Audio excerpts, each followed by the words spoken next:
My name is Anna. I never thought my life would become like this. When I first met Mark, he was kind and full of promises. He said, "Anna, I will take care of you. You will never feel alone." I trusted him. Now, years later, I see that life is not always what we expect. The alarm rang.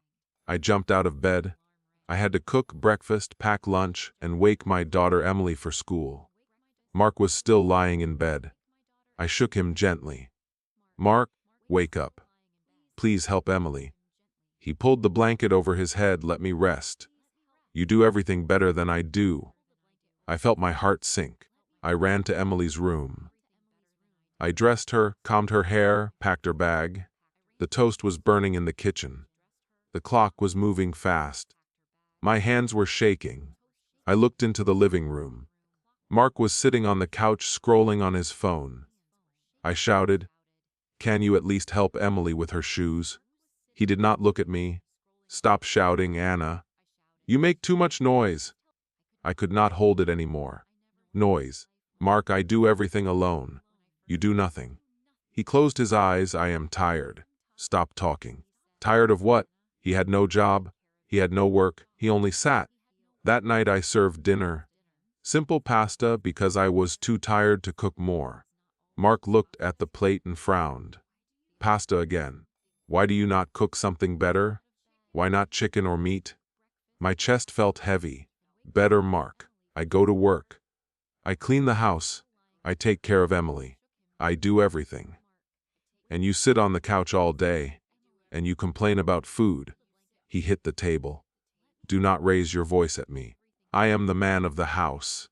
Tears filled my eyes. "You are not a man, Mark. You are only lazy." His face turned red.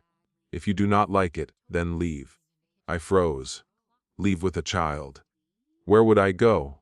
The next day, our neighbor Sarah stopped me outside. "Anna, why do you always run alone in the morning? Does Mark never help you?" I forced a smile.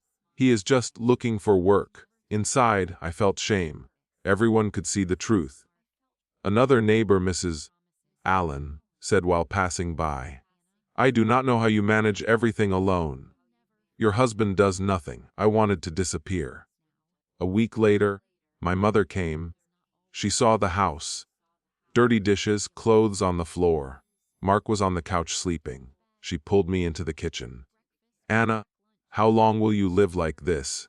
He is hurting you." I broke down. "Mother, I cannot handle this alone.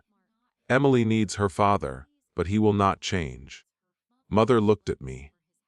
"Sometimes men do not change until they feel the problem themselves." Her words stayed in my heart. Mark's mother and father came one afternoon. They looked around the messy house. His mother said, "Anna, you are too strict. Mark is young. Give him time," his father added. "Anna, men are different. Do not push him too hard. He will find his way." I could not hold myself. "You do not see what I live every day. Your son sits all day and does nothing. I work, clean, cook, take care of Emily, and he complains. Do you call this living?" They looked surprised. His mother said, "Anna, he is your husband. You should be patient." I shook my head. Patient. I am tired of patience. He cannot even do one small thing without complaining. They stayed silent. That night I sat near Mark. "Mark, do you not feel sorry when you see me working all the time?" He kept watching television. "You women are made for this. This is your job." The words hurt me deeply. I stood up. "No, Mark. I am not your servant. I will not cook for you. I will not wash your clothes. I will not clean your things." He laughed. "You cannot live without me." I stared at him. "No, Mark, you cannot live without me." The next morning, I cooked only for Emily and myself. Mark came to the table. "Where is my breakfast?" "In the fridge," I said. "Cook it yourself." He stood up in anger. "Anna, you are not serious." I looked at him. "You have made my life difficult for years. Now you will feel it." For 3 days I did not touch his clothes. I did not wash his plates. I did not clean his side of the room. By the 4th day, he had no clean shirt. He had no hot meal. He looked tired, hungry, and lost. He came to me quietly. "Anna, I cannot live like this." I kept folding laundry. "This is the life I lived for years, Mark. Now you know how it feels." His voice shook. "I was wrong. I will change." The next week, Mark went out. He came back nervous. "I found a job in a small store. It is not much, but is something." I gave a small smile. That is all I ever wanted. Not money, not gifts, just effort. Slowly, life began to change. He still had lazy days, but he tried. He cooked sometimes. He washed dishes. He helped Emily with homework. But my heart was not at peace yet. Every time he helped, I wondered, will this last, or will he go back to his old ways? Some nights I lay awake listening to his soft snores, and I prayed, "Please let this change be real. Let him not forget how much we suffered because of his laziness." One evening, Mark forgot to pay a bill.